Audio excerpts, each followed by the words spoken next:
এটি হচ্ছে সেই সুপার ক্লে দিয়ে বানানো রং বেরঙের ফলের গাছটি। তো একদিন সব কিছু পরিষ্কার করতে গিয়ে আমার হাত লেগে এটা পড়ে গেছে, ভেঙে গিয়েছে। তো সেভাবে আমি রেখে দিয়েছিলাম এটাকে।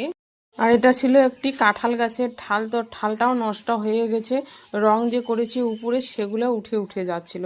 তাই ভাবলাম আজকে এটাকে মেরামত করে রাখি।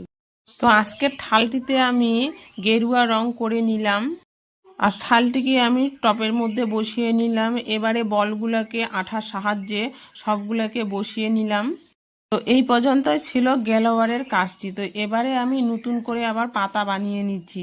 তো পাতার জন্য আমি সবুজ রঙের আর্ট পেপার আনতে বলেছি। তো এটা নাকি সবুজ রং দোকানদার দিয়েছে।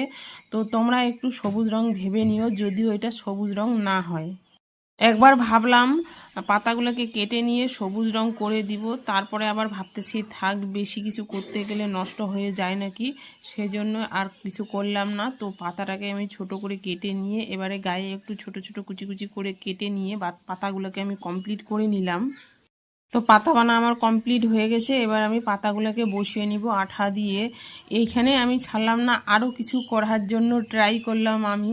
তো এইখানে কিছু নিলাম আমি বাদামের খোসা। তো বাদামের খোসাগুলোকে আঠা লাগিয়ে বোতলের উপরের দিকে লাগিয়ে নিলাম চারিদিকে। তারপর কি রং দিব ভাবতে ভাবতে হলুদ রংটা করে নিলাম। এইখানে ছাড়লাম না, এগুলোকে দেখতে অনেকটা পাখির মতো লাগতেছে, তাই আবার ঠোঁট, চোখ, পা এইসবও বানিয়ে দিলাম।